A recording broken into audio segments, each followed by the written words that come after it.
Hello Pavithra, என்னம்மா நல்லா இருக்கிறியாம்மா? சாப்பிட்டியா? தலைவலிக்குதா? ஏம்மா சாப்பிடாதனால தான் தலைவலிக்குது உனக்கு? வேலை செய்துனுங்கிறியா விடாம வீட்டுல? மாமியார் மாமனாருக்கெல்லாம் செய்யணுன்ற அவசியமே கிடையாது உனக்கு. ஃபர்ஸ்ட் மாப்பிள்ள வந்ததை தனி குடுத்தன போற வழியை பாருமா.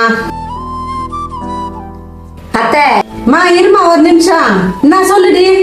அத்தை, நான் உங்க பையன் வந்த உடனே தண்ணி கொடுத்துட்டு போலான்னு இருக்கேன். ஏன் எதுக்கு? ஏன் அத்தை, அவங்க உங்க பொண்ணு மட்டும் தண்ணி கொடுத்துட்டு போய் சந்தோஷமா இருக்கணும், நான் மட்டும் உங்களுக்கு எல்லாரும் படிச்சு கொட்டணுமா? ஏய், என் பொண்ணுக்கு 25 சவரம் போட்டு இருக்கிறேன், நான் கேட்டதெல்லாம் கொடுத்து இருக்கிறேன். நீ உங்க அம்மா வீட்டுல இருந்து என்ன எடுத்துன்னு வந்துட்ட?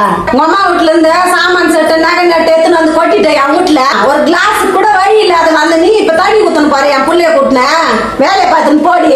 அத்தை, எங்க அம்மா வீட்டுல நாங்க வசதி இல்லாம இருக்கலாம், ஆனா என்னைக்குமே சந்தோஷம் இல்லாம இல்லை. உங்க பொண்ணு தண்ணி கொடுத்துன்னு போவாங்கன்னு சொல்றீங்க, அது உங்க மருமக உங்க பையனை கூட்டின்னு தண்ணி கொடுத்துன்னு போனா என் பிள்ளை என் தண்ணி கொடுத்துன்னு போனான்னு கேக்குறீங்க. அது எந்த விதத்து நியாயம் அத்தை? பொண்ணும் மருமகளும் சரி சமமா பாருங்க அத்தை. நான் எங்க அப்பா அம்மா விட்டு வந்ததுனால உங்களை அம்மாவே நினைக்கிறேன், நீங்க என்ன பொண்ணா நினைங்க அத்தை.